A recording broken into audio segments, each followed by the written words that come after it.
नमस्ते, स्वागत है आपका एक बार फिर से मेरे YouTube चैनल मोहम्मद जीएम में।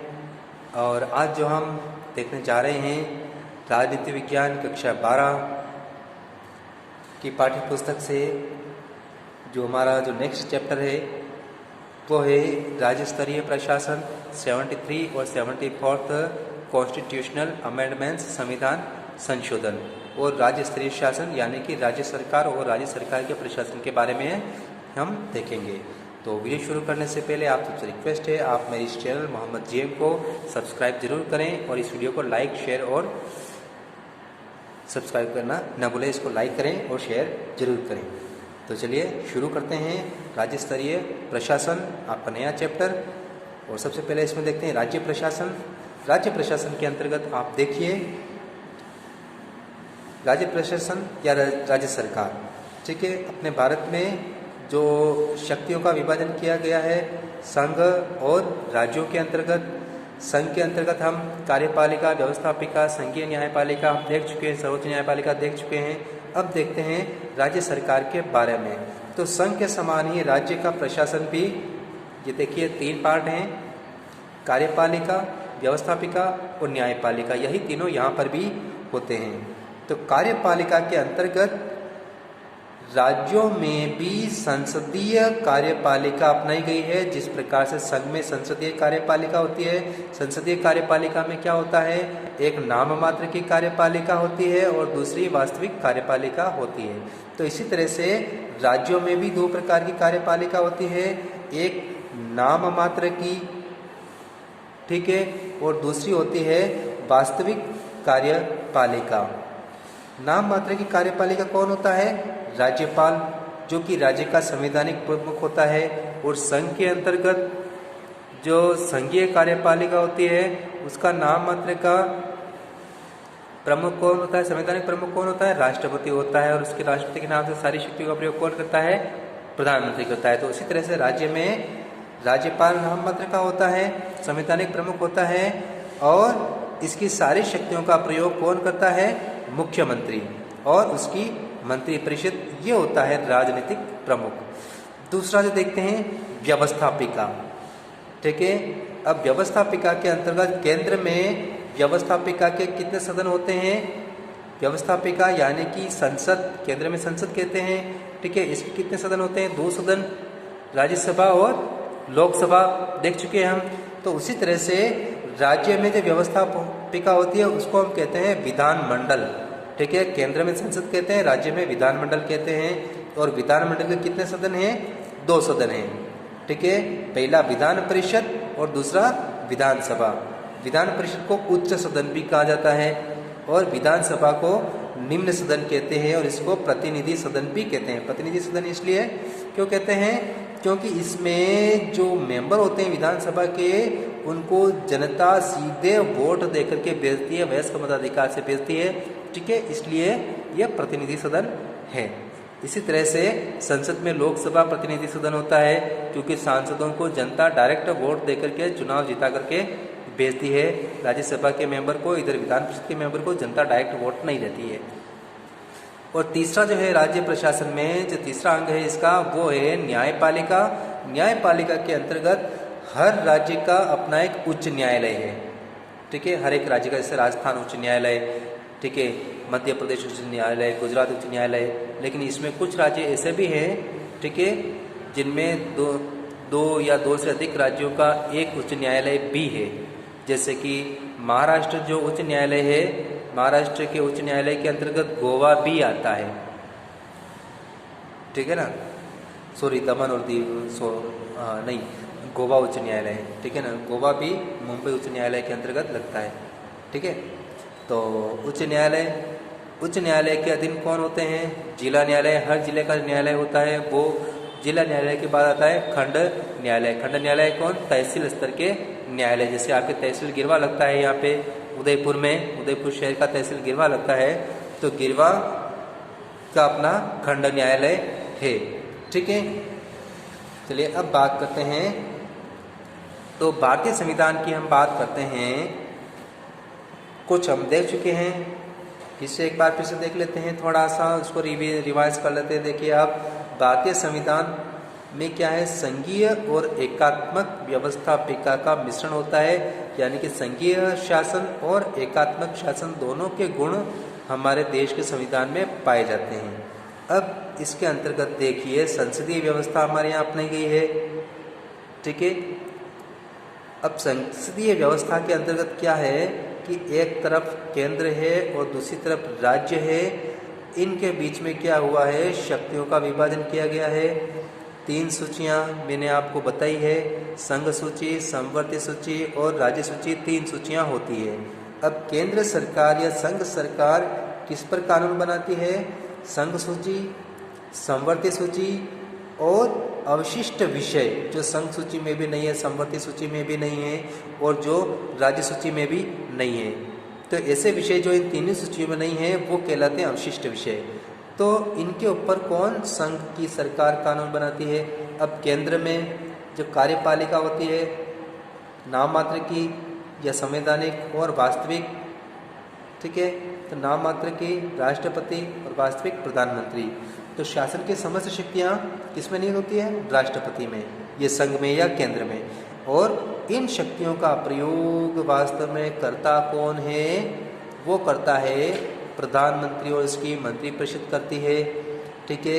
यानी कि शासकीय प्रमुख भी कहा जाता है प्रधानमंत्री को, और राष्ट्रपति की शक्तियों का वास्तविक प्रयोग करता, ठीक है।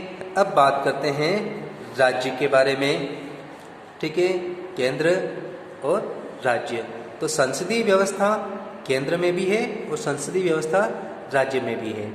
तो राज्य की जो सरकार होती है वो किसके ऊपर कानून बनाती है, राज्य सूची पर, और समवर्ती सूची पर भी वो कानून बनाती है। सम का मतलब समान रूप से इसके अंदर जो विषय हैं उनके ऊपर केंद्र भी बनाता है और राज्य भी बनाता है, और राज्य सूची पर राज्य बनाती है, ठीक है। तो एक तो ये केंद्रीय स्तर का शासन, राज्य स्तर का शासन और स्थानीय शासन। स्थानीय शासन के अंतर्गत जो है, स्थानीय शासन के अंतर्गत आती है ग्राम पंचायतें और नगर पालिकाएँ, जो कि राज्य सरकार के अधीन रह करके कार्य करती है, ठीक है। अब राज्य सूची के विषय के ऊपर कानून कौन बनाता है, राज्य बनाता है। और राज्य, प्रत्येक राज्य में भी 2 स्तर की कार्यपालिका पाई जाती है, ठीक है, जिसमें एक तो संवैधानिक कार्य, एक राजनीतिक कार्यपालिका हो गई, तो दूसरी स्थायी कार्यपालिका। स्थायी कार्यपालिका, ये ध्यान रखना, केंद्र में भी होती है। स्थायी कार्यपालिका में कौन आते हैं, नौकरशाही। नौकरशाही के अंतर्गत देखिए आप, नौकरशाही के अंतर्गत जितने भी ऑफिसर वर्ग होते हैं, अधिकारी, ठीक है, जैसे RAS जो ऑफिसर्स होते हैं, RAS अधिकारी, ठीक है, चपरासी वगैरह, पटवारी, ये सभी स्थायी कार्यपालिका में आते हैं, ठीक है। और दूसरी होती है राजनीतिक कार्यपालिका। राजनीतिक कार्यपालिका के अंतर्गत आते हैं राज्यपाल। राज्यपाल कौन होता है, संवैधानिक प्रमुख होता है, ठीक है। और दूसरा कौन होता है, मुख्यमंत्री होता है, जो कि वास्तविक कार्यपालिका होता है, शासन का वास्तविक प्रयोग होता है। यानी कि नाम तो इसका रहता है राज्यपाल का, लेकिन वास्तव में शासनकर्ता कौन है, मुख्यमंत्री। अब राज्यपाल की शक्तियों के बारे में देखिए कि राज्यपाल संवैधानिक प्रमुख है, ठीक है। संविधान के अंतर्गत जो शक्तियाँ दी गई है वो शक्तियों, उसमें लिखा हो कि राज्यपाल जो है, जो राज्य सूची के अंतर्गत जितने भी विषय हैं उनके ऊपर राज्यपाल कानून बना सकता है, लेकिन वास्तव में उनका प्रयोग करता कौन है, मुख्यमंत्री करता है। अब इसकी 2 तरह की शक्तियाँ हैं, देखिए आप। एक होती है विवेकाधीन शक्तियाँ। कई बार राज्यपाल अपने विवेक से, यानी कि अपनी इच्छा से भी कार्य कर सकता है, ठीक है। और दूसरी कौन सी होती है, दूसरी जो शक्तियाँ हैं बाकी सारी, उन शक्तियों का प्रयोग कौन करता है, मुख्यमंत्री करता है। राज्यपाल की शक्तियों का वास्तविक प्रयोग मुख्यमंत्री करता है। तो जो विवेकाधीन शक्तियाँ हैं उसका प्रयोग राज्यपाल अपनी इच्छा के अनुसार कर सकता है, जैसा वो करना चाहे। तो अब देख लीजिए कुछ पॉइंट्स में जो लिखे हुए हैं मैंने, कि केंद्र की तरह राज्य में भी संसदीय व्यवस्था की गई है, और संसदीय व्यवस्था में 2 प्रकार की कार्यपालिका होती है, ठीक है। नाम मात्र की, औपचारिक या संवैधानिक, और दूसरी वास्तविक कार्यपालिका, ठीक है। 2 प्रकार की कार्यपालिका होती है, औपचारिक संवैधानिक कार्यपालिका, जिसका प्रधान कौन होता है, राज्यपाल होता है, और दूसरी है वास्तविक कार्यपालिका, जिसका प्रधान कौन होता है, मुख्यमंत्री और उसकी मंत्रिपरिषद। यानी कि राज्यपाल की शक्तियों का वास्तविक प्रयोग कौन करता है? मुख्यमंत्री करता है, सिर्फ विवेक वाली शक्तियाँ छोड़कर। अब विवेक वाली शक्तियाँ कौन सी होती है वो हम आगे देखेंगे। तो राज्यपाल के नाम से संविधान के अनुसार राज्य कार्यपालिका की समस्त शक्तियाँ राज्यपाल में निहित होगी, लेकिन वो अपनी शक्तियों का प्रयोग मुख्यमंत्री की सहायता से करेगा। ठीक है, तो इसी पॉइंट को जो लिखा है कि राज्यपाल के नाम से उसके समस्त कार्य और शक्तियों का प्रयोग मुख्यमंत्री द्वारा किया जाता है। अब केंद्र के समान राज्य की जो प्रशासनिक संरचना है उसको अलग अलग विभागों में बांटा गया है, जैसे राजस्व विभाग, सूचना विभाग, ठीक है, गृह विभाग, इस तरह से अलग अलग डिपार्टमेंट होते हैं। ठीक है, और हर डिपार्टमेंट का जो हेड होता है वो होता है एक पॉलिटिकल लीडर होता है। पॉलिटिकल लीडर कौन होता है? कोई मंत्री होता है, कोई मिनिस्टर होता है जो उसका हेड होता है। जैसे गृह विभाग का हेड कौन होता है? गृह मंत्री होता है। राजस्व विभाग का हेड कौन होता है? राजस्व मंत्री होता है। वित्त विभाग का हेड कौन होता है? वित्त मंत्री होता है। पंचायती राज विभाग का मंत्री मतलब हेड कौन होता है? पंचायती राज मंत्री होता है। ऊर्जा विभाग का हेड ऊर्जा मंत्री, इस तरह से। शिक्षा जो विभाग होता है उसका शिक्षा मंत्री होता है। ठीक है, तो अलग अलग विभाग होते हैं और विभागों का एक राजनीतिक प्रमुख होता है।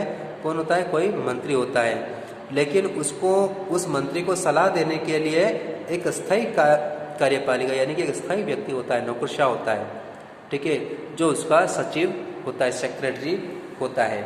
और वो सेक्रेटरी क्या होता है कि उस मंत्री के बाद में वही हेड होता है। ठीक है, जिसको हम सचिव कहते हैं। तो अलग अलग विभागों के अलग अलग सचिव होते हैं, जैसे गृह सचिव होता है, वित्त सचिव होता है, इस तरह से। तो प्रशासनिक अधिकारी होता है जिसको हम क्या कहते हैं? सचिव कहते हैं, जो सरकारी और विभागीय नीतियों के क्रियान्वयन के लिए जिम्मेदार होता है। यानी कि सरकार जो भी पॉलिसी बनाती है, जो भी कार्य बनाती है, उसको लागू कौन करता है, अप्लाई कौन करता है? वो सचिव करता है। सबसे पहले जैसे राजस्थान में देखा जाए तो कोई सा भी डिपार्टमेंट में कोई सा भी मंत्री है, कोई आदेश देता है, कोई कार्य करना है, योजना चलानी है, ठीक है, तो मंत्री के सिग्नेचर होते हैं, वो मंत्री सचिव को फाइल देता है। सचिव फिर अपने अंडर में जो अधिकारी होते हैं उनको फाइल देता है, और वो धीरे धीरे फाइल बढ़ती हुई आगे कहाँ पर आती है? जिला कलेक्टर के पास में आती है। और जिला कलेक्टर जो है उसके वापस उसके अंडर में जो अलग अलग डिपार्टमेंट्स होते हैं उनको वो गाइड करता है और फिर सारे कार्यों को अप्लाई किया जाता है।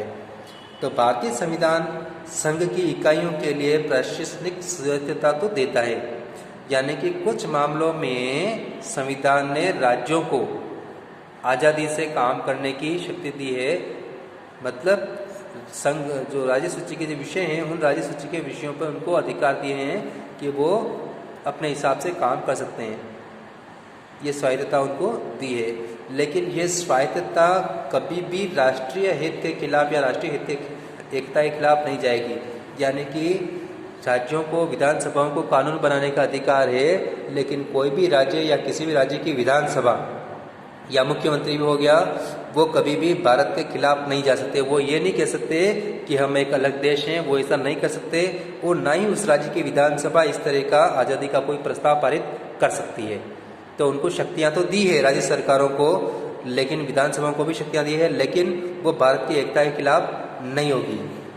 फिर राज्य प्रशासन का विभाजन जिलों में किया जाता है, यानी कि भारत में 28 राज्य, फिर हर राज्य के जो जितने भी जिले होते हैं, ठीक है, और उन जिलों का सबसे बड़ा अधिकारी कौन होता है? जिला कलेक्टर होता है, या जिसको जिलाधीश कहते हैं।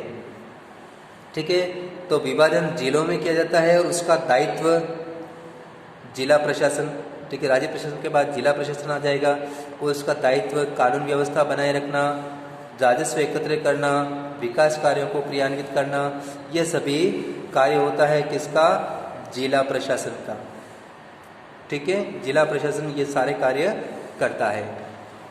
अब केंद्र और राज्य सरकार के द्वारा विभिन्न जो कल्याणकारी योजनाएं चलाई जाती है, उन योजनाओं का निष्पादन करना, यानी कि उन योजनाओं को लागू करना कि कैसे वो योजनाएं, मतलब जनता उन योजनाओं को लाभ उठाएगी, क्या प्रोसेस होगा उनका, है ना।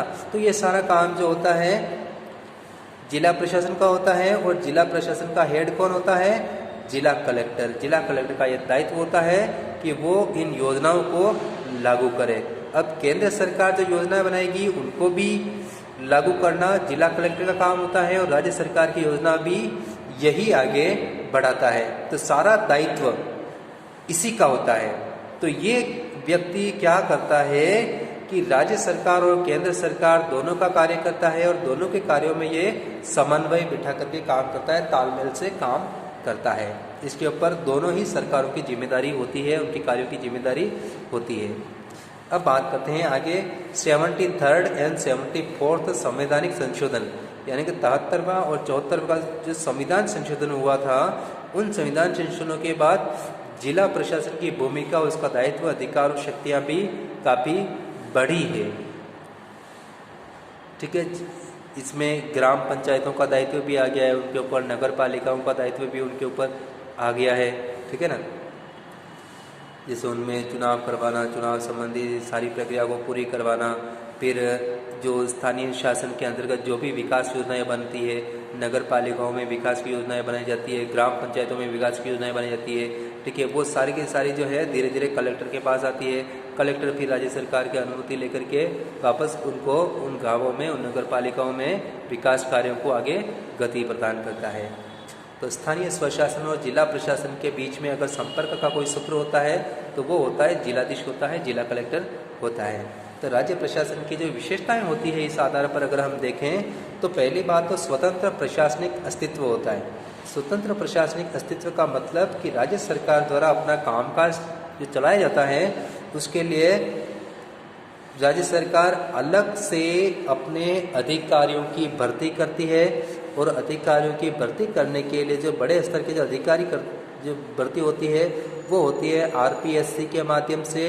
RAS सेवा, राजस्थान प्रशासनिक सेवा के अधिकारियों की भर्ती करना, वो इसका काम होता है।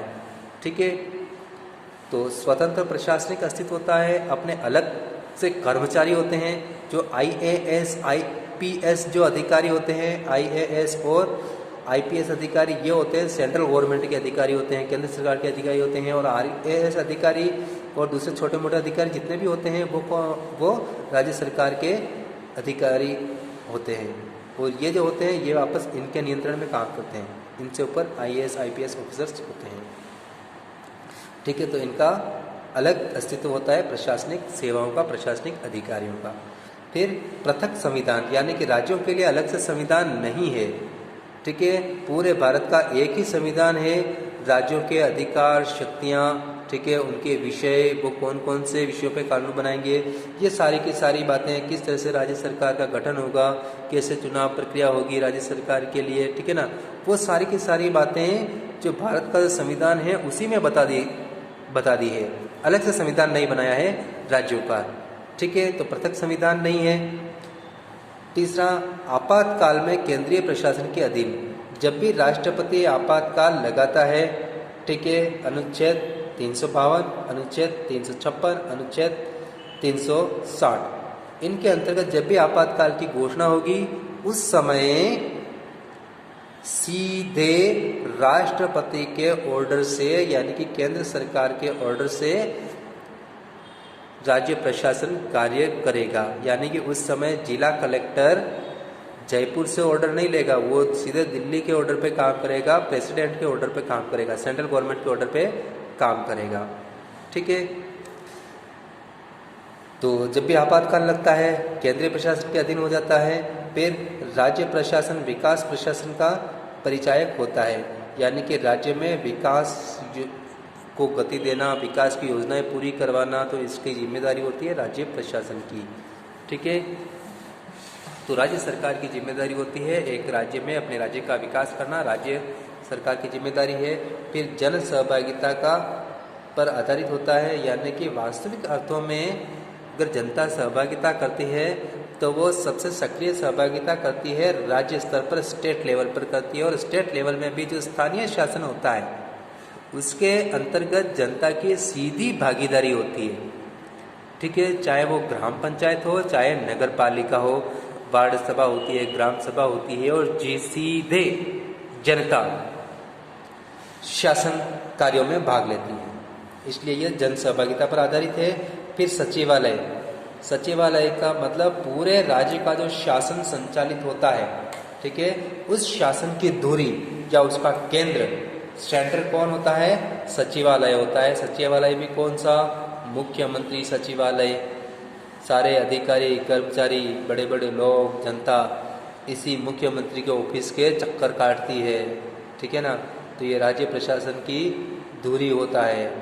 फिर प्रमुख प्रशासकों यानी कि अधिकारी, जैसे IAS, IPS जो अधिकारी होते हैं, ठीक है, वो प्रमुख प्रशासक होते हैं। यानी कि राज्य सरकार के जितने भी डिपार्टमेंट होते हैं, उन डिपार्टमेंट के जो सेक्रेटरी होते हैं, वो सेक्रेटरी IAS सेवा के सीनियर अधिकारी होते हैं, वरिष्ठ अधिकारी होते हैं, जिनको इसमें नियुक्त किया जाता है। और इनका सिलेक्शन कैसे होता है? अखिल भारतीय सेवाओं के द्वारा होता है, यानी कि UPSC, संघ लोक सेवा आयोग, IAS अधिकारियों का सिलेक्शन करना इसकी जिम्मेदारी होती है। फिर उनको बाद में उनकी ट्रेनिंग होती है और फिर उनको अलग अलग राज्यों में पोस्टिंग दी जाती है। फिर राज्यपाल राज्य में राष्ट्रपति या केंद्र का प्रतिनिधि होता है, यानी कि राज्यपाल का अपने किसी भी राज्य में, अपने भारत में राज्यपाल का चुनाव नहीं होता है, गवर्नर का चुनाव नहीं होता है, बल्कि उसकी नियुक्ति की जाती है सीधे राष्ट्रपति के द्वारा, केंद्र सरकार के द्वारा, ठीक है। और इसका काम क्या होता है? राज्य सरकार क्या कर रही है, क्या नहीं कर रही है, कौन से काम कैसे कर रही है, ठीक है ना, वो सारी की सारी रिपोर्ट जो है टाइम टू टाइम बना करके वो राष्ट्रपति को भेजता है, ठीक है ना। यानी कि अच्छा कार्य कर रहा है तो अच्छी रिपोर्ट, खराब कार्य कर रहा है तो खराब रिपोर्ट भेजता है, ठीक है। और स्थानीय प्रशासन जो होता है वो केंद्र के अधीन होता है। स्थानीय प्रशासन यानी कि जो ग्राम पंचायत, नगर पालिका वगैरह जो होता है वो राज्य सरकार के अधीन होता है, डायरेक्ट अधीन होता है। अब बात करते हैं राज्य सरकार की। ये तो अपने ओवरलेस का देख लिया। अब राज्य सरकार के अंतर्गत एक बार फिर से हम देख लेते हैं। राज्य सरकार के अंतर्गत देखिए आप, राज्य सरकार के 3 अंग हैं। जिस सरकार के 3 भाग होते हैं, वही कार्यपालिका, व्यवस्थापिका और न्यायपालिका। अब कार्यपालिका 2 प्रकार की, नाम मात्र की और वास्तविक, राज्यपाल और मुख्यमंत्री। व्यवस्थापिका के अंतर्गत हर राज्य में विधानमंडल होता है, ठीक है। विधानमंडल के 2 सदन होते हैं, विधान परिषद और विधानसभा। अब भारत में अधिकांश राज्यों में विधानमंडल का सिर्फ 1 सदन है, ज़्यादातर राज्यों में सिर्फ 1 सदन है। कौन सा? विधानसभा। राजस्थान में भी सिर्फ विधानसभा है, विधान परिषद नहीं है। विधान परिषद भारत के सिर्फ 6 राज्यों में है, ठीक है। यानी कि भारत के 28 राज्य, 28 में से 6 राज्यों में विधानमंडल के दोनों सदन हैं, ठीक है। और बाकी के जो 22 राज्य हैं, उन 22 राज्यों में विधानमंडल का सिर्फ 1 सदन यानी कि विधानसभा ही है, जिसमें राजस्थान भी आता है। अब राज्यपाल की बात करते हैं। राज्य शासन के अंतर्गत सबसे पहले, और इसके अलावा एक न्यायपालिका होता है, जिसमें हर राज्य में क्या होती है? उच्च न्यायालय होता है। लेकिन बहुत सारे राज्य ऐसे होते हैं जिसमें न्यायपालिका जो होती है वो 1 या 2 या उससे अधिक राज्यों के लिए एक न्यायपालिका भी होती है, जैसे पूर्वोत्तर के राज्यों में, ठीक है, ज़्यादातर। जिस फिर दमन दीव और गुजरात का एक उच्च न्यायालय है, ठीक है। फिर इधर ये अपने महाराष्ट्र और गोवा का एक ही उच्च न्यायालय है, ठीक है। फिर केरल और लक्षद्वीप का एक न्यायालय है। फिर अंडमान निकोबार और तमिलनाडु का एक न्यायालय है। इस तरह से राज्यपाल की बात करते हैं। राज्य का संवैधानिक या औपचारिक प्रमुख होता है, ठीक है। संविधान के द्वारा सारी शक्तियाँ, राज्य सरकार की सारी शक्तियाँ किसमें दी गई है? राज्यपाल में, ठीक है। लेकिन यह औपचारिक होता है, संवैधानिक होता है, उसकी सारी शक्तियों का प्रयोग कौन करता है? मुख्यमंत्री करता है। अब बात करते हैं संविधान के विभिन्न अनुच्छेदों के अंतर्गत राज्यपाल के बारे में। तो आर्टिकल, संविधान का अनुच्छेद 153 के अंतर्गत प्रत्येक राज्य के लिए एक राज्यपाल होगा, ठीक है। अब एक राज्यपाल को एक या एक से अधिक राज्यों की जिम्मेदारी भी दी जा सकती है, ठीक है ना। ये भी इसमें लिखा हुआ है संविधान में। तो राज्यों के लिए राज्यपाल होगा, ये लिखा हुआ है 153 में, ठीक है। फिर आर्टिकल 154, इसमें क्या लिखा हुआ है कि राज्य कार्यपालिका की जो सारी की सारी शक्तियाँ होती है वो किस में होगी? राज्यपाल में होगी। फिर आर्टिकल 155 में राष्ट्रपति द्वारा राज्यपाल की नियुक्ति के बारे में लिखा हुआ है कि राज्यपाल की नियुक्ति राष्ट्रपति के द्वारा की जाएगी। अब राष्ट्रपति के समान राज्यपाल जो होता है वो राष्ट्रपति के समान ही राज्यपाल भी नाम मात्र की शक्तियों का प्रयोग करता है। शक्तियाँ होती है लेकिन उसका सिर्फ नाम मात्र का प्रयोग होता है, सिर्फ नाम की होती है, ठीक है। और वास्तविक प्रयोग कौन करता है उसकी शक्तियों का? वो करता है मुख्यमंत्री और उसकी मंत्री परिषद, जो उसकी शक्तियों का वास्तविक प्रयोग करती है। लेकिन इसके अलावा भी राज्यपाल में कुछ ऐसी शक्तियां भी होती है जिनका वो अपने विवेक से प्रयोग करता है। अब वो कौन सी है कि मान लिया जाए कि किसी राज्य में चुनाव हुआ है, इलेक्शन हुआ है, लेकिन किसी भी पार्टी को बहुमत प्राप्त नहीं हुआ है। जैसे राजस्थान के में कितनी विधानसभा सीटें हैं? 200, ठीक है, 200 विधानसभा सीटें हैं। और सरकार बनाने के लिए कितनी सीटें चाहिए? 101, ठीक है। अब मान लिया जाए कि किसी भी पार्टी को 101 सीटें नहीं मिली, ठीक है। मान लिया किसी पार्टी को सबसे ज़्यादा 80 सीटें मिली है, 75 सीटें मिली है, लेकिन वो सबसे बड़ी पार्टी है, बाकी सब की जो सीटें हैं वो इससे भी कम है। तो उस समय राज्यपाल क्या करेगा कि अपने विवेक का प्रयोग करते हुए सबसे बड़ी पार्टी जो होती है, यानी कि जिसको सबसे ज़्यादा सीटें मिलती है, उसको बुलाता है, मुख्यमंत्री बनाता है और उसको बोलता है कि आप 5 दिन में 10 दिन में जो है अपना बहुमत साबित करो। तो उसके बाद वो क्या करता है, फिर जोड़ तोड़ करके दूसरी पार्टी के लोगों को, निर्दलीयों को अपनी तरफ से बुला करके आंकड़ा 101 तक ले जाने का प्रयास करेगा वो, ठीक है, इस तरह से। तो उस समय वो अपनी शक्ति का प्रयोग करता है कि किस व्यक्ति को सरकार बुलाने के लिए बुलाया जाए अगर बहुमत नहीं है। फिर राज्य प्रशासन की सूचना, यानी कि राज्य सरकार अपने दैनिक कामकाज में क्या कर रही है, राज्य का शासन कैसे चल रहा है, तो इसकी इन्फॉर्मेशन वो राष्ट्रपति को देता है, केंद्र सरकार को देता है, समय समय पर केंद्र तक सूचना पहुंचाता है। फिर विधेयकों के संबंध में, यानी कि विधानसभा में जो भी विधेयक लाए जाते हैं, कानून पास होते हैं, ठीक है, उनमें से अगर राज्यपाल को ये लगे कि अमुक विधेयक को या इस विधेयक को राष्ट्रपति की स्वीकृति के लिए भेजा जाए, ठीक है ना, कि ये मेरे को समझ में नहीं आ रहा है, ये हो सकता है ये केंद्र सरकार के विषय का मामला है, ठीक है ना, तो इससे विषय पर जो विधेयक होते हैं वो विधेयक वो क्या करता है, राष्ट्रपति की स्वीकृति के लिए अपने पास रख लेता है, साइन करके वापस लौटाता नहीं है, अपने पास रख लेता है और बाद में वो राष्ट्रपति के पास भेजता है, जिसके ऊपर केंद्र सरकार फैसला करती है।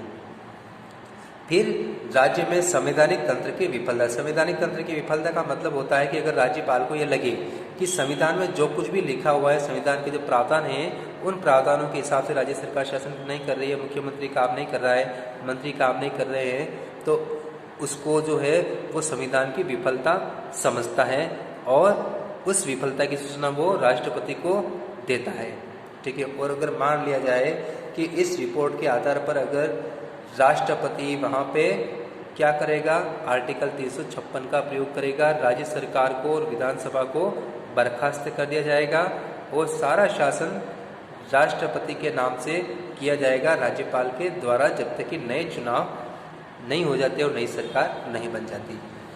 अब बात करते हैं राज्यपाल की स्थिति। अब उसके पास जो 2 तरह की जो शक्तियाँ होती है, एक तो जो संविधान ने दी हुई है कि वो उन शक्तियों का प्रयोग मुख्यमंत्री की सहायता से करे, ठीक है, जो कि इस हिसाब से देखा जाए तो वो नाम मात्र का है, क्योंकि सारी शक्तियों का प्रयोग मुख्यमंत्री कर रहा है। लेकिन ये जो विवेकाधीन शक्तियाँ जो अभी हमने देखी है, इन शक्तियों से अगर उसको तुलना की जाए, अगर ये लगे कभी कि राज्यपाल सरकार के बारे में गलत रिपोर्ट तैयार करके राष्ट्रपति को भेज सकता है और राष्ट्रपति भी सरकार को बर्खास्त कर सकता है, तो इस हिसाब से राज्यपाल ज़्यादा पावरफुल है, तो कुछ लोग ये भी समझ सकते हैं। तो ऐसे में राज्यपाल की स्थिति क्या होगी, उसकी पोजीशन क्या होगी? तो देखिए आप, राज्यपाल का जो पद होता है वो बहुत ही शक्तिशाली होता है किसी भी राज्य में, लेकिन उसकी क्या होती है, एक गरिमा होती है, उसका एक सम्मान होता है, ठीक है। सम्मान किस आधार पर, गरिमा किस आधार पर, कि राज्यपाल को ये चाहिए कि किसी भी राज्य में जो भी राज्यपाल है उसके लिए सत्ताधारी पार्टी यानी कि मुख्यमंत्री की खुद की पार्टी और विपक्षी पार्टियों में वो किसी प्रकार का भेदभाव नहीं करे। और अगर कोई भी पार्टी वाला, विपक्ष वाला या मुख्यमंत्री सत्ताधारी पार्टी अगर राज्यपाल के पास आती है किसी भी सलाह के लिए, तो वो निष्पक्षता से सलाह दे, ठीक है, इस तरह से। तो वर्तमान राजनीतिक परिस्थितियों में यह पद अधिक महत्वपूर्ण हो चुका है, लेकिन साथ ही ये पद विवादित भी है, यानी कि कई आधार पर जब मान लिया जाए कि अभी राजस्थान में कांग्रेस की सरकार है और केंद्र में बीजेपी की सरकार है, और कांग्रेस और बीजेपी दोनों क्या है, एक दूसरे की विरोधी पार्टियां हैं, ठीक है। अब राज्यपाल की नियुक्ति राज्य में केंद्र सरकार कर रही है, राष्ट्रपति कर रही है, लेकिन आपको पता है राष्ट्रपति की पावर का प्रयोग केंद्र सरकार यानी कि प्रधानमंत्री कर रहे हैं। तो राज्यपाल जो उस समय क्या होता है कि केंद्र सरकार अपने फेवर का, क्योंकि राज्यपाल उनके फेवर का होता है क्योंकि नियुक्ति वो कर रहे हैं, तो ऐसे में क्या है कि राज्यपाल अगर स्वामी भक्ति केंद्र प्रधानमंत्री के प्रति अगर वो स्वामी भक्ति निभाते हुए अगर गलत रिपोर्ट बना करके वो भेज देता है, तो ऐसे में राज्य सरकार को नुकसान हो सकता है, राज्य सरकार को हटाया जा सकता है। तो इसकी वजह से क्या होता है कि केंद्र और राज्य के बीच में क्या होता है, ये विवाद का विषय भी है, क्योंकि कई बार केंद्र सरकार ने राज्यपाल के पद का, राज्यपाल का दुरुपयोग करते हुए, इसका गलत इस्तेमाल करते हुए वहाँ पे उन राज्यों में उसने फ़ायदा उठाने की कोशिश की, उन राज्यों में अनावश्यक दखल देने की कोशिश की जाती है और साथ ही राज्य के प्रशासनिक कामकाज में बाधा उत्पन्न की जाती है। जैसा कि अभी पिछले काफ़ी समय तक, लॉकडाउन से पहले तक दिल्ली के मुख्यमंत्री केजरीवाल और केंद्र सरकार के बीच में काफ़ी घमासान चला था, ठीक है, काफ़ी भाषणबाजी हुई थी, दोनों एक दूसरे के ऊपर अनर्गल बरा जो है आरोपबाजी कर रहे थे। वहाँ के उपराज्यपाल और दिल्ली के मुख्यमंत्री और मुख्यमंत्री अरविंद केजरीवाल काफ़ी राज्यपाल पर और केंद्र सरकार पर उन्होंने काफ़ी आरोप लगाए थे कि उपराज्यपाल का जो पद है उसका गलत इस्तेमाल की जा रही है और राज्य सरकार को कामकाज नहीं चलाने दिया जा रहा है, इस तरह के आरोप लगाए गए, ठीक है ना। तो इस तरह से अनावश्यक दखल अगर दिया जाता है तो विवाद की स्थिति उत्पन्न हो जाती है, ठीक है। और यहाँ तक कि उनको बेदखल कर दिया जाता है सत्ता से, यानी कि सरकार को बर्खास्त कर सकता है राज्यपाल, ये पावर भी होता है। और इस पावर का गलत इस्तेमाल कौन करता है, केंद्र सरकार करती है। और ये क्या होता है, आर्टिकल 356, ठीक है। तो इनके प्रयोग से केंद्र सरकार अपने स्वार्थों को पूरा करने के लिए करती है। अब आर्टिकल बात करते हैं आगे, आर्टिकल 163। अब 163 में क्या है कि जिन मामलों में राज्यपाल को कार्यों में परामर्श देने के लिए मंत्रिपरिषद की व्यवस्था होती है, यानी कि राज्य सूची के विषय में राज्यपाल के पास जो शक्तियाँ होती है वो उनका प्रयोग अकेले नहीं करेगा, ठीक है, मंत्रिपरिषद की सहायता से करेगा, मुख्यमंत्री की सहायता से करेगा। तो जिनके बारे में लिखा हुआ कि इनके ऊपर राज्यपाल परामर्श ले, तो उन सब्जेक्ट को, उन विषयों को छोड़कर बाकी जितने भी विषय हैं उनमें राज्यपाल अपने विवेक से काम कर सकता है, ये उसको पावर है और वो अपनी पावर का इस्तेमाल करता भी है, ठीक है। तो वो स्वतंत्र है कुछ भी करने के लिए, ठीक है। तो इस मामले में क्या है कि वो सरकार के खिलाफ, मुख्यमंत्री के खिलाफ जाकर भी वो काम करता है बहुत बार, और उसके निर्णय को प्रश्नागत और न्यायालय द्वारा जांच नहीं की जा सकती है कि जो राज्यपाल ने अपने विवेक से जो फैसला लिया है उस फैसले को आप कोर्ट में चैलेंज भी नहीं कर सकते, ठीक है। अब राज्यपाल की जो बदलती हुई भूमिका है उसके क्या कारण है, उसमें देखिए आप, मुख्यमंत्री का कमज़ोर व्यक्तित्व। अगर मुख्यमंत्री कमज़ोर हो, और कमज़ोर वो किस स्थिति में होगा, जब गठबंधन सरकार हो। जब गठबंधन सरकार होती है तो उस समय मुख्यमंत्री की स्थिति कमज़ोर होती है, ठीक है ना। हमेशा सरकार में खींचतान चलती रहती है सहयोगी दलों और मुख्यमंत्री के बीच में, सत्ताधारी पार्टी के बीच में। दूसरी बात, सरकार का विधानसभा में स्पष्ट बहुमत नहीं होना, वही बात हो गई। अगर सरकार का विधानसभा में बहुमत नहीं है, निर्दलीयों का या दूसरी पार्टियों का बहुमत ले रखा है, समर्थन ले रखा है, तो उस स्थिति में भी मुख्यमंत्री कमज़ोर होता है और राज्यपाल को अपनी शक्ति का प्रयोग करने का अवसर मिलता है। गठबंधन में विखंडनकारी प्रवृत्ति, यानी कि गठबंधन से एक बार सरकार तो बन गई, लेकिन आए रोज अगर गठबंधन में शामिल निर्दलीय लोग या जो उसकी साथी पार्टियां हैं वो मतलब बाहर निकल जाएं पार्टी से, ठीक है, सरकार से बाहर निकल जाएं, तो ऐसे में क्या होगा, सरकार के पास समर्थन नहीं रहेगा, तो क्या है, गठबंधन विखंडित हो जाएगा और सरकार अल्पमत में आ जाएगी। फिर दल बदल से उत्पन्न राजनीतिक अस्थिरता। दल बदल का मतलब क्या होता है, दल बदल का मतलब होता है कि एक व्यक्ति अगर किसी पार्टी से चुनाव लड़ता है, वो चुनाव जीत जाता है। जैसे किसी व्यक्ति ने कांग्रेस पार्टी का टिकट लेकर के चुनाव लड़ा, कांग्रेस से चुनाव लड़ा, ठीक है, चुनाव जीतने के बाद वो क्या करता है कि वो कांग्रेस को छोड़ करके दूसरी पार्टी में चला जाता है, ठीक है। तो इसको हम कहते हैं दल बदल। बीजेपी का कांग्रेस में आ जाए या कांग्रेस का बीजेपी में चला जाए, ठीक है ना, तो इसको दल बदल कहा जाता है। और अगर दल बदल की वजह से अगर सरकार अल्पमत में आ जाती है, मान लिया जाए कि सरकार के पास अभी 102 विधेयकों का समर्थन है, ठीक है, यानी कि बहुमत से 2 ज़्यादा है। अगर मान लिया जाए कि इनमें से 3 लोग निकल जाए, अपनी पार्टी को छोड़ करके दूसरी पार्टी में चले जाएं, तो दूसरी पार्टी के कितने हो जाएंगे उस वक्त 102 हो जाएंगे, और इसके कितने रह जाएंगे 99। बहुमत के लिए चाहिए 101, तो क्या होगा, ये 102 वाली जो पार्टी जो अभी थी वो अल्पमत में आ गई, और जिसके पास 99 थे वो 102 हो गए, ठीक है ना।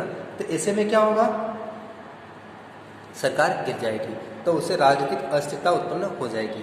फिर क्षेत्रीय दलों का शक्तिशाली होना, क्षेत्रीय दलों का मतलब खासतौर से पूर्वी भारत में और दक्षिणी भारत में जो क्षेत्रीय दल हैं, जैसे कांग्रेस और बीजेपी को छोड़ के जितने भी दल हैं वो क्षेत्रीय दल में उनकी गिनती होती है, जो सिर्फ एक राज्य में ही है, 1 या 2 राज्य में, ठीक है। वो कांग्रेस और बीजेपी लगभग भारत के हर राज्य में है, लेकिन कुछ पार्टियां ऐसी है जो सिर्फ किसी 1 या 2 राज्य में ही है, तो वो क्षेत्रीय दल कहलाते हैं। और उन राज्यों में उन्हीं दलों की सरकारें हैं, वहाँ पर कांग्रेस बीजेपी नहीं है, और है तो भी वो उनके सपोर्ट से काम कर रही है, ठीक है। अब चलिए आगे चलते हैं। राज्यपाल की राष्ट्रपति द्वारा मनोनीत किए जाने के कारण, यानी कि राज्यपाल का मनोनयन किया जाता है, मनोनीत करता है, नियुक्ति करता है राष्ट्रपति। तो क्यों की जाती है, संविधान ने यह सिस्टम क्यों अपनाया, तो इसमें देखिए आप, एक तो संसदीय शासन प्रणाली का होना। संसदीय शासन प्रणाली में क्या होता है कि एक नाममात्रिक कार्यपालिका होती है और दूसरी वास्तविक कार्यपालिका होती है, ठीक है। अगर मान लिया जाए मुख्यमंत्री का भी चुनाव हो रहा है और राज्यपाल का भी अगर चुनाव वाला सिस्टम किया जाता, तो दोनों में इस बात का कंपटीशन होता कि जनता का समर्थन किसे है। मुख्यमंत्री कहेगा कि मैं जनता के वोट से चुन के आया हूँ, राज्यपाल कहेगा मैं जनता के वोट से चुन के आया हूँ, तो दोनों क्या करेगा, दोनों ही अपने अपने को जनता का प्रतिनिधि बनाएंगे, वास्तविक प्रतिनिधि, कि वो जनता का वास्तव में हितैषी है। तो ऐसे में दोनों में विरोध हो सकता है और सरकार का कामकाज नहीं चलेगा। इसीलिए क्या किया गया कि राज्यपाल के मनोनयन वाला सिस्टम रखा गया, और सारी शक्तियों का प्रयोग कौन करेगा, मुख्यमंत्री की सहायता से, उसके परामर्श से किया जाएगा। फिर दूसरी बात, राज्यपाल की शक्तियों का वास्तविक प्रयोग जनप्रतिनिधि, जो वास्तव में जनता का प्रतिनिधि होता है, जिसको जनता ने अपनी पसंद से चुना है, पसंद से किसको, मुख्यमंत्री को, तो उसके द्वारा किया जाएगा, ये सिस्टम किया गया। फिर संघ और राज्यों के मध्य में विविधता बनाए रखते हुए उनमें एकता और अखंडता स्थापित करना, यानी कि भारत के अलग अलग राज्य हैं, बहुत विशालकाय भूभाग पर भारत फैला हुआ है, ठीक है, बहुत सारे राज्य हैं, हर राज्य का अपना एक अलग कल्चर होती है, अलग परंपराएं होती है, ठीक है ना, अलग जो होता है जनसंख्या का ढांचा होता है, अलग अलग उनकी स्थिति होती है, तो उनकी जिस विविधता को बनाए रखने के लिए भी ये ज़रूरी था।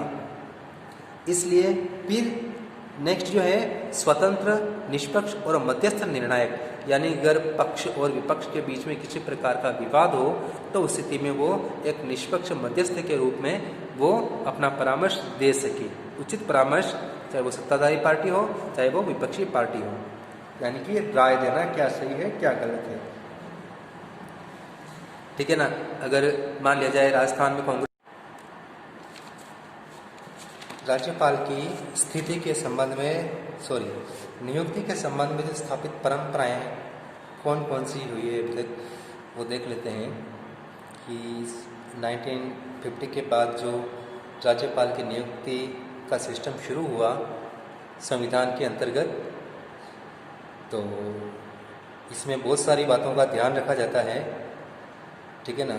तो वो जिन बातों को ध्यान रखा जाता है कि अब वो धीरे धीरे परंपराएं बन गई, तो इसके संबंध में कौन कौन की परंपराएं हैं जो स्थापित हो चुकी है, जिनके बारे में कि राजनीतिक दल, केंद्र सरकार ध्यान रखती है नियुक्ति के समय। तो इसमें देखिए सबसे पहली बात कि एक व्यक्ति को जिस राज्य का वो निवासी है उसको उसी के राज्य में नियुक्ति नहीं दी जाएगी, यानी कि उसको उसी राज्य में राज्यपाल नहीं बनाया जाएगा।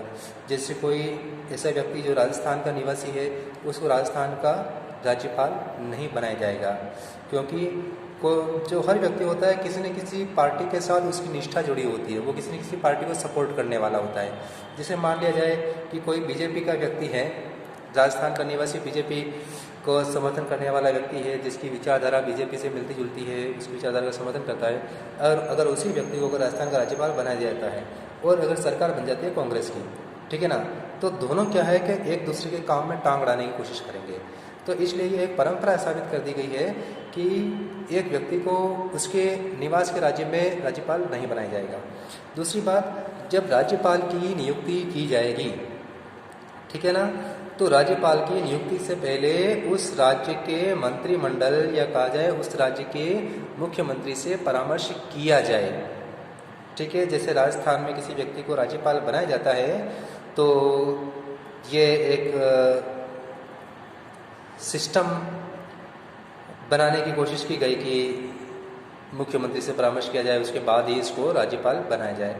फिर वरिष्ठ राजनीतिज्ञ जो सीनियर पॉलिटिशियंस होते हैं, उम्रदराज नेता, वयोवृद्ध नेता, वो फिर नौकरशाह जो रिटायर्ड आईएएस ऑफिसर्स होते हैं उनके बारे में, फिर रिटायर्ड सैनिक अधिकारी, खास तौर से इन लोगों की नियुक्ति ज़्यादा की जाती है राज्यपाल के रूप में।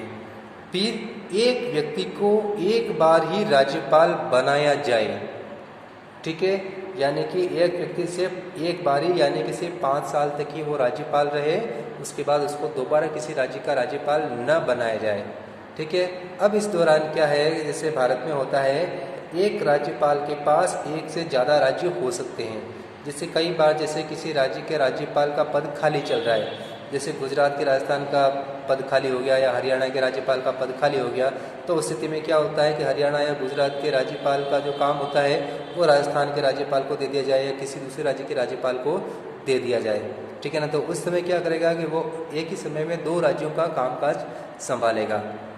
फिर जैसे पूर्वोत्तर के राज्य, ठीक है, पूर्वोत्तर के 7 राज्य हैं, ठीक है, लेकिन उन 7 राज्यों में राज्यपाल कुछ ज़्यादा नहीं है, सिर्फ 2-3 ही है।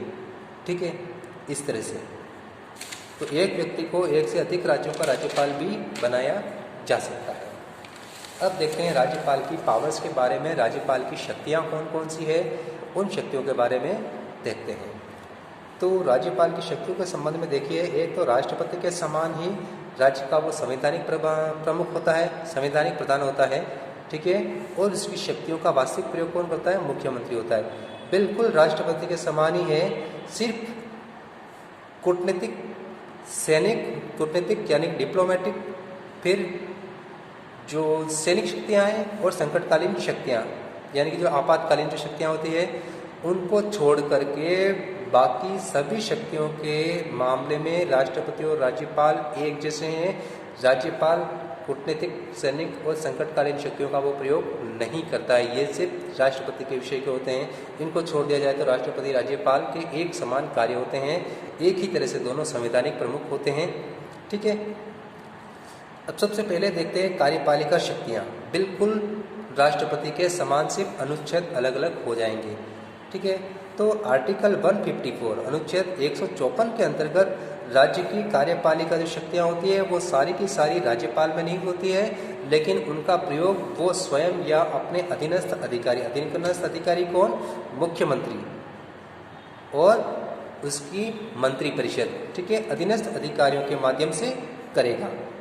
फिर आर्टिकल 166, इसमें क्या लिखा हुआ है कि राज्य का समस्त कार्य राज्यपाल के नाम से किया जाएगा, यानी कि मुख्यमंत्री पर उसकी मंत्रिपरिषद जो भी कार्य करती है वो राज्यपाल के नाम से करेगी, और जो भी ऑर्डर निकाला जाएगा क्या होगा कि राजस्थान के राज्यपाल की आज्ञा से।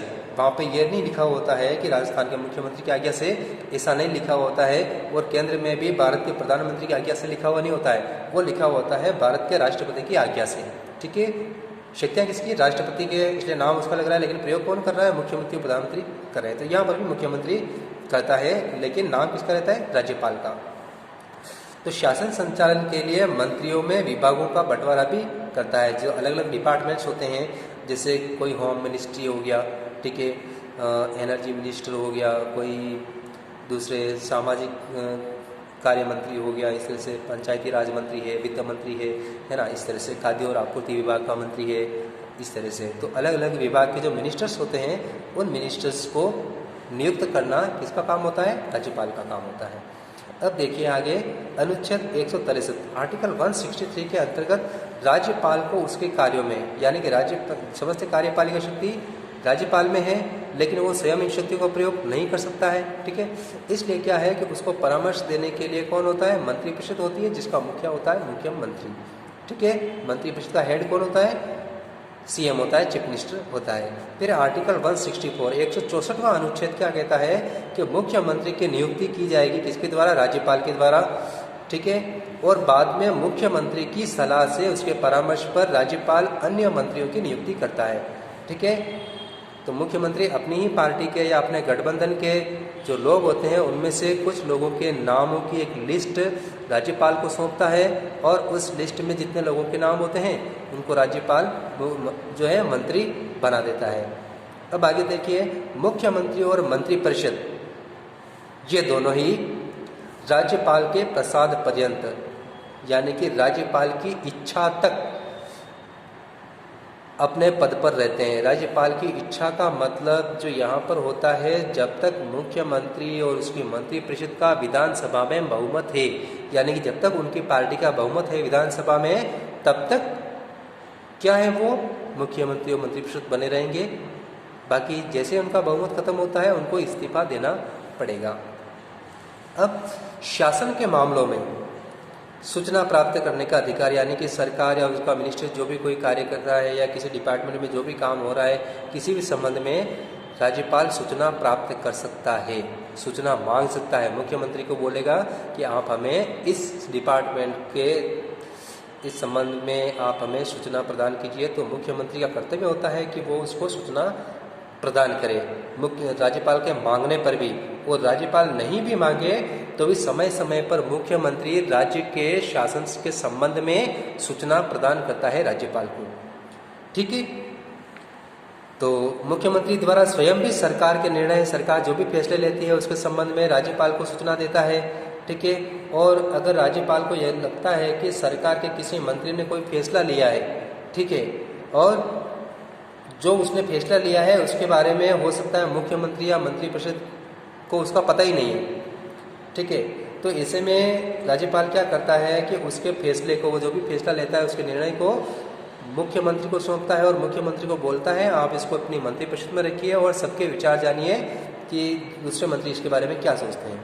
ठीक है, फिर राज्य के जितने भी बड़े बड़े अधिकारी होते हैं और एक राज्य में जितने भी आयोग होते हैं, उन आयोगों के अध्यक्षों और सदस्यों की नियुक्ति करता है। जैसे बड़ा अधिकारी कौन हो गया, एडवोकेट जनरल, यानी कि महाधिवक्ता, सरकार का सबसे बड़ा वकील राज्य सरकार का। फिर संघ लोक सेवा आयोग, जो राज्यों में राज्य लोक सेवा आयोग, अलग अलग राज्यों के अलग अलग सरकारी नौकरियों में भर्ती करने के लिए अलग अलग आयोग होते हैं। जैसे राजस्थान में राजस्थान लोक सेवा आयोग, गुजरात में गुजरात लोक सेवा आयोग, राजस्थान में मध्य प्रदेश लोक सेवा आयोग, इसी तरह से। तो इन लोक सेवा आयोग के अध्यक्ष और सदस्यों की नियुक्ति करता है वो। ठीक है, इसके अलावा अन्य आयोग भी है बहुत सारे, जैसे राज्य मानवाधिकार आयोग हो गया, ठीक है ना, राज्य सूचना आयोग हो गया, ठीक है, अनुसूचित जाति आयोग हो गया, अनुसूचित जनजाति हो गया, बहुत सारे आयोग हो जाते हैं, राज्य निर्वाचन आयोग हो गया, इस तरह से। तो इन आयोग के सदस्यों को और अध्यक्षों की नियुक्ति वो करता है। कौन करता है? राज्यपाल करता है। ठीक है, फिर जब किसी राज्य में हाई कोर्ट, उच्च न्यायालय, हाई कोर्ट में न्यायाधीशों की नियुक्ति की जाती है, ठीक है ना, तो उस समय राज्यपाल से जो है परामर्श किया जाता है। यानी कि राज्य उच्च न्यायालय के न्यायाधीशों की जब नियुक्ति की जाती है तो उस समय जो उस राज्य का जो राज्यपाल होता है, गवर्नर होता है, तो वो गवर्नर क्या करता है? परामर्श देता है, सलाह देता है। ठीक है, फिर अनुच्छेद 161 के अंतर्गत, इसके अंतर्गत क्या होता है कि राज्य के अधिकार क्षेत्र के अंतर्गत अगर कोर्ट ने किसी व्यक्ति को दंडित किया है, किसी व्यक्ति को सजा दी है, ठीक है, तो इस आर्टिकल के अंतर्गत राज्यपाल उसकी सजा को कम कर सकता है या उसकी सजा को मुआफ भी कर सकता है। फिर देखिए आगे, राज्य विधानमंडल में एक एंग्लो इंडियन मेंबर, आंग्ल भारतीय समुदाय के सदस्य की नियुक्ति करता है यदि उससे ये लगता हो कि इस समुदाय से, यानी कि आंग्ल इंडियन समुदाय से एक भी व्यक्ति या एक भी सदस्य विधानसभा में नहीं है, तो ऐसे में वो एक व्यक्ति को मनोनीत कर सकता है। वैसे राजस्थान में इसके लिए कोई सीट नहीं है, एंग्लो इंडियन के लिए कोई सीट नहीं है, ठीक है। तो राजस्थान में किसी व्यक्ति की नियुक्ति नहीं करता है विधानसभा में, सभी 200 सीटों के लिए चुनाव होते हैं, ठीक है। अब राज्य विधान परिषद में, यानी कि जिन राज्यों में विधान परिषदें हैं, भारत के कुल 6 राज्यों में विधान परिषदें हैं, ठीक है ना, तो उन राज्यों के सदस्यों का 1/6 सदस्यों का वो मनोनयन करता है। जैसे राष्ट्रपति 12 सदस्यों का मनोनयन करता है राज्यसभा में, इसी प्रकार से विधान परिषद में राज्यपाल 1/6 सदस्य की नियुक्ति वो करता है। अब बात करते हैं विधायी शक्तियों के संबंध में, यानी कानून निर्माण के संबंध में राज्यपाल की क्या शक्तियां हैं। तो इसके संबंध में देखिए आप आर्टिकल 168, राज्य विधानसभा का वो अभिन्न अंग होता है। अभिन्न अंग क्यों? क्योंकि विधानसभा जो भी कानून बनाती है वो कानून तभी लागू होगा, वो विधेयक तभी कानून बनेगा जब उसको राज्यपाल की स्वीकृति प्राप्त हो जाए, यानी कि राज्यपाल के हस्ताक्षर हो जाए, ठीक है। इस हिसाब से राज्यपाल विधानसभा का भी अभिन्न अंग होता है। तो सबसे पहली बात, विधानमंडल का सत्र अधिवेशन कब बुलाया जाएगा और सत्र कितने दिन चलेगा, यानी कि सत्रावसान, ठीक है। फिर विधानसभा को भंग करना, विधानसभा का कार्यकाल 5 साल का होता है, तो 5 साल से पहले भी वो उसको भंग कर सकता है, तो इसके संबंध में उसको शक्ति होती है। फिर प्रतिवर्ष विधानमंडल के प्रथम सत्र, हर साल प्रत्येक वर्ष जो विधानसभा का पहला सत्र बुलाया जाता है साल के शुरू में, ठीक है ना, तो उसमें पहले सत्र की पहली बैठक को वो संबोधित करता है, ठीक है। या तो वो स्वयं संबोधित करता है या वो किसी व्यक्ति के माध्यम से संदेश भेजता है, तो उसके संदेश को विधानमंडल में, यानी कि दोनों सदनों की संयुक्त बैठक में उसको पढ़ा जाता है, ठीक है। अगर एक ही सदन है, जैसे राजस्थान में एक ही सदन है, तो विधानसभा में उसको पढ़ा जाएगा या राज्यपाल स्वयं पढ़ेगा, या जहाँ पे 2 सदन है वहाँ पे दोनों सदनों का कंबाइंड बैठक होगा, मिला जुला बैठक होगा एक साथ, और वहाँ पर वो संदेश पढ़ा जाएगा या राज्यपाल स्वयं भी आकर के पढ़ सकता है, और ऐसा ही काम राष्ट्रपति संसद में करता है, ठीक है। फिर राज्य विधानमंडल के द्वारा पारित विधेयक, यानी कि विधानसभा जो भी विधेयक पारित कर देती है तो वो कानून तभी बनता है, वो तभी लागू होता है जब राज्यपाल की स्वीकृति यानी कि उसके सिग्नेचर उसके ऊपर हो जाए। फिर विधेयकों पर स्वीकृति देना या उस पर स्वीकृति देने से मना करना, या फिर उसको लंबित रखना। लंबित रखने का मतलब होता है कि विधेयक को विधानसभा ने पारित कर दिया है और राज्यपाल के पास भेज दिया है, ठीक है, लेकिन राज्यपाल उसके ऊपर सिग्नेचर नहीं कर रहा है, वो उसके पास पेंडिंग पड़ा हुआ है, ठीक है ना तो उसको खारिज कर रहा है, ठीक है, और ना उसको स्वीकृति दे रहा है, इसका मतलब वो लंबित है, ठीक है ना। तो लंबित रखने का अधिकार होता है, और राष्ट्रपति के पास भेजने का अधिकार होता है कि नहीं, इस पर राष्ट्रपति को इसके बारे में सूचना प्राप्त करनी जरूरी है, तो वो चाहे तो उस विधेयक को राष्ट्रपति के पास भी भेज सकता है, और राष्ट्रपति की स्वीकृति मिलने पर भी उसके बाद फिर वो उस पर साइन करता है। फिर साधारण विधायकों को, जो अगर साधारण विधायक है तो उसके ऊपर वो सिफारिश सहित वो वापस भेज सकता है, यानी कि मान लिया विधानसभा ने कोई विधेयक पारित करके राज्यपाल के पास भेजा, जिसे राष्ट्रपति के पास भेजता है, साधारण विधायक अगर जाता है तो एक जैसा ही है, और राज्यपाल को यह लगे कि नहीं, इसके ऊपर आपको दोबारा विचार करना चाहिए, एक बार फिर से विधानसभा को विचार करना चाहिए, तो वो वापस भेज सकता है। उसी तरह से राष्ट्रपति भी उसको वापस भेज सकता है, दोनों सेम है, ठीक है, इन सभी शक्तियों के मामले में। और अगर दूसरी बार भी अगर वो विधेयक पास हो जाता है और राज्यपाल के पास जाता है तो राज्यपाल को स्वीकृति देनी ही होगी। राष्ट्रपति, अगर आप केंद्र का पढ़ रहे हैं, संसद का पढ़ रहे हैं, तो यहाँ पर राष्ट्रपति आ जाएगा, राष्ट्रपति को भी स्वीकृति देनी होती है, तो इसको भी स्वीकृति देनी होती है। फिर विधानसभा सत्र न होने की दशा में, मान लिया कि विधानसभा का सत्र अधिवेशन अभी नहीं चल रहा है और राज्य को एक बहुत ही महत्वपूर्ण कानून की जरूरत है जिसके बिना काम रुक रहा है, तो ऐसे में राज्यपाल क्या करता है, अध्यादेश जारी करता है।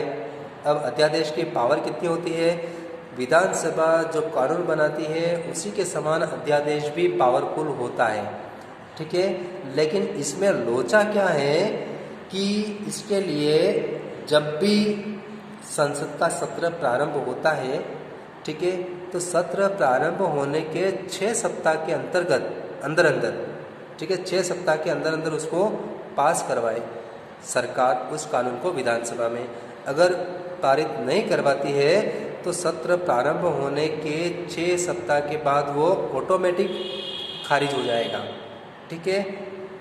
और जो अध्यादेश खारिज हो जाता है बिना स्वीकृति के विधानसभा की 6 सप्ताह के बाद में, ठीक है, वही भी अध्यादेश दोबारा जारी नहीं किया जा सकता, उसी को वापस अप्लाई नहीं किया जा सकता है। ठीक है ना, ये बात भी। फिर देखिए आप राज्यपाल के संबंध में सरकारिया आयोग, जैसे इससे पहले भी अपन ने देखा था कि राज्यपाल के पद का दुरुपयोग करने की कोशिश केंद्र सरकार के द्वारा बहुत बार की जाती है, खासतौर से उन राज्यों में जहाँ पे दूसरी पार्टी की सरकार होती है। ठीक है ना, तो उस समय क्या होता है कि विपक्षी दलों के बीच में और केंद्र सरकार के बीच में क्या होता है, विवाद की स्थिति बनती है राज्यपाल के पद को लेकर के। तो ये विवाद ना हो, ठीक है, तो इसके संबंध में हम क्या कर सकते हैं, तो इसके लिए एक बार एक आयोग की स्थापना की थी, एक कमीशन बनाया था केंद्र सरकार ने, जो कि कहलाता है सरकारिया आयोग। ठीक है। अब सरकारिया आयोग ने राज्यपाल के संबंध में कुछ सिफारिशें की थी, सिफारिशें मतलब उसमें कुछ सुझाव दिए थे। अब उन सुझावों में क्या है कि पहली बात, राज्यपाल पद जो होता है, राज्यपाल का जो पद है, सेवानिवृत्ति के बाद किसी लाभ के पद पर नहीं लगाना, यानी कि एक बार जो व्यक्ति राज्यपाल के पद से रिटायर हो जाए उसको किसी भी दूसरी नौकरी पे उसको नहीं रखा जाए। ठीक है। दूसरी बात, केंद्र में सत्तारूढ़ दल से संबंधित व्यक्ति, जैसे माना कि अभी केंद्र में नरेंद्र मोदी जी की सरकार है, बीजेपी की सरकार है। ठीक है, तो बीजेपी की पार्टी या उसकी विचारधारा को मानने वाले लोगों की नियुक्ति उन राज्यों में नहीं की जाएगी जहाँ पे दूसरे दलों की सरकार है।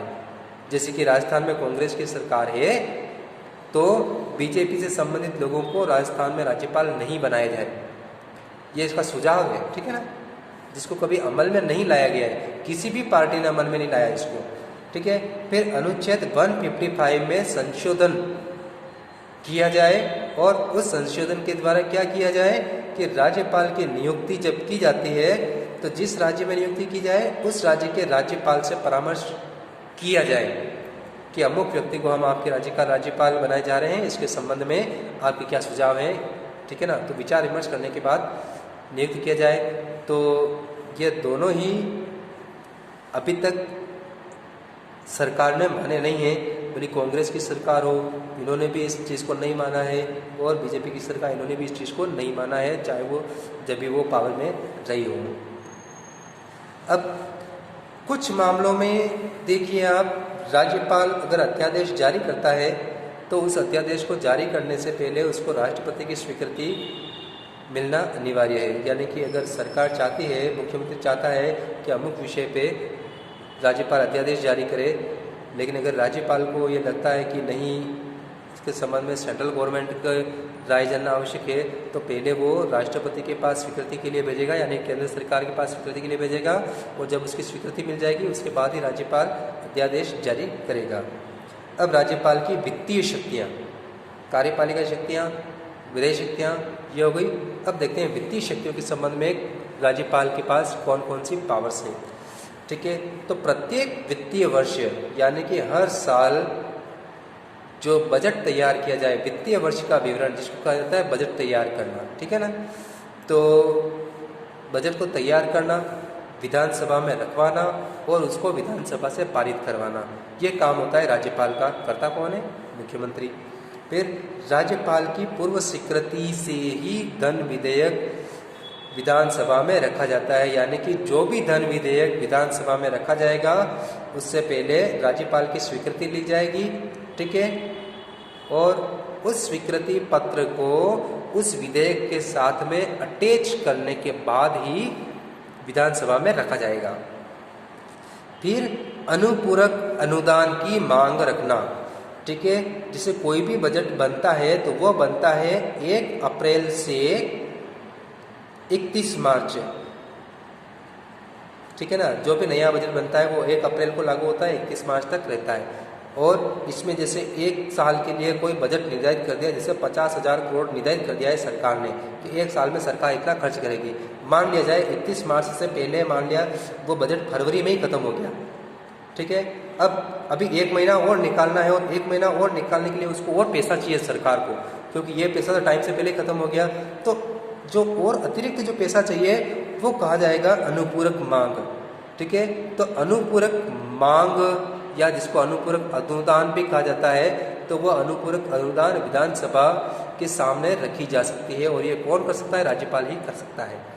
ठीक है, फिर राज्यपाल की स्वीकृति के बिना राजस्व राशि यानी कि सरकार का जो खजाना होता है उस खजाने से 1 रुपया भी सरकार खर्च नहीं कर सकती है, राज्यपाल की स्वीकृति उसको चाहिए। ठीक है, अब राज्यपाल की स्वीकृति के बाद सरकार खर्च कर देती है, लेकिन उस खर्च का ब्यौरा भी वापस विधानसभा में रखना जरूरी होता है और विधानसभा से पास करवाना होता है।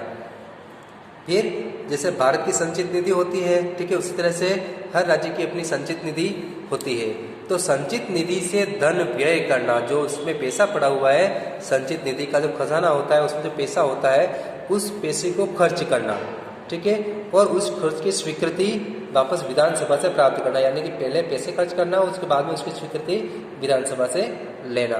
तो ये भी राज्यपाल का काम होता है। करता कौन है? सारे काम मुख्यमंत्री ही करता है।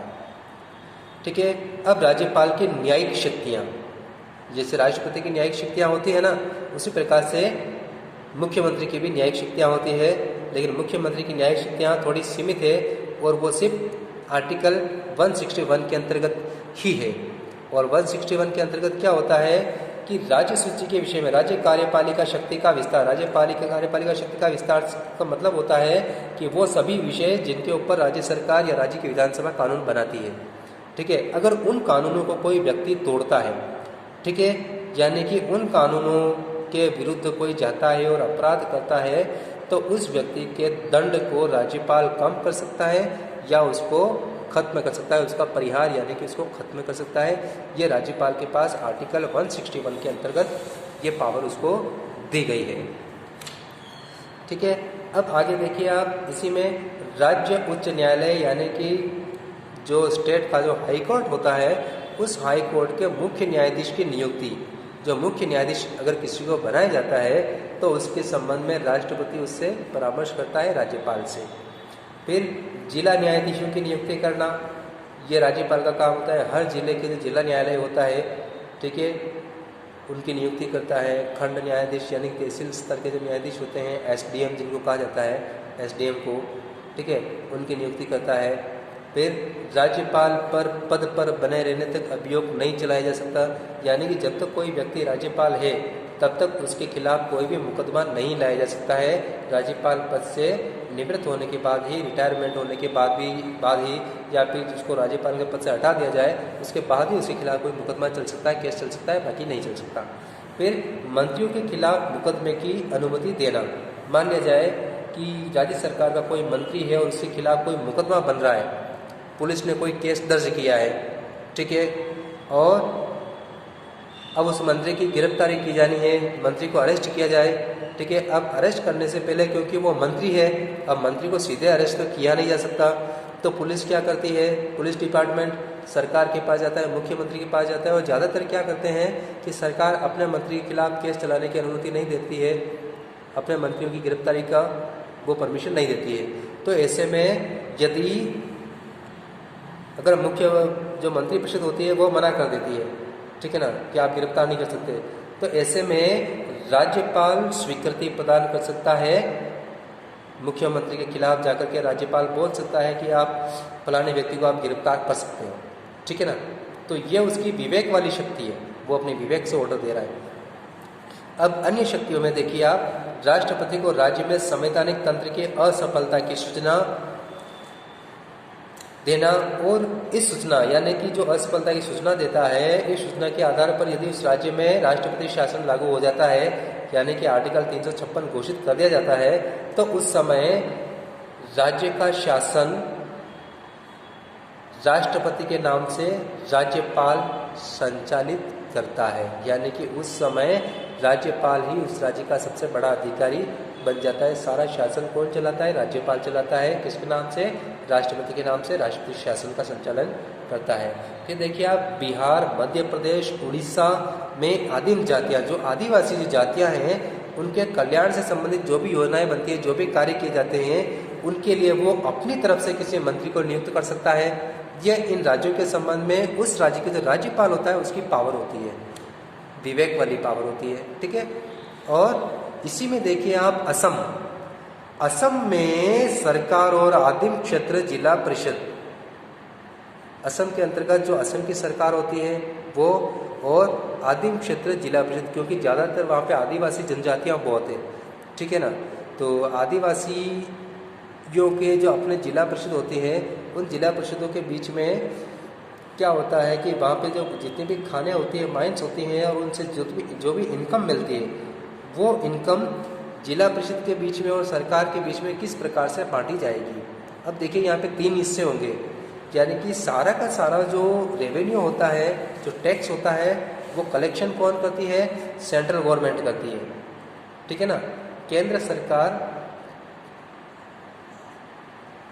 टैक्स का कलेक्शन करती है, ठीक है। टैक्स केंद्र सरकार लेती है, लेकिन टैक्स लेने के बाद में क्या होता है कि उसका विभाजन होता है केंद्र और राज्य के बीच में, ठीक है, कि कितना पैसा केंद्र को मिलेगा, कितना पैसा राज्यों को मिलेगा, ठीक है। और इसमें जो राज्य के हिस्से में जो धन आता है, उस धन का वापस, जैसे इस पॉइंट के अंतर्गत राज्य सरकार, जैसे कि 100 रुपया मान लिया, 100 रुपये में से 60 रुपये केंद्र सरकार के पास रह गए और 40 रुपये राज्य सरकार के पास गए। ये डिवाइडेशन हो गया पहले। अब राज्य सरकार के 40 रुपयों का जो डिवाइडेशन जो है वापस राज्य की सरकार और जो आदिम जो जिला परिषद है इसके बीच में विभाजन हो जाएगा। जैसे 10-10 होती है इसके रूप में बांट दिया, या 20-20 के रूप में उसको बांट दिया, ठीक है ना, कि इतना पैसा जो है ये आदिम जिला परिषद जो होती है वो अपने आदिवासियों के विकास के लिए खर्च करेगी और बाकी का पैसा राज्य सरकार प्रशासनिक कामकाजों के लिए खर्च करेंगे। तो इस तरह से राज्यपाल का जो ये टॉपिक है वो राज्यपाल का टॉपिक अपना यहीं पर समाप्त होता है। आपसे एक बार फिर से रिक्वेस्ट है, आप मेरे इस चैनल को सब्सक्राइब जरूर करें और चैनल को लाइक और शेयर करना ना भूलें। लेते हैं आपसे विदा, मिलते हैं जल्द ही अपने एक नए वीडियो में। तब तक के लिए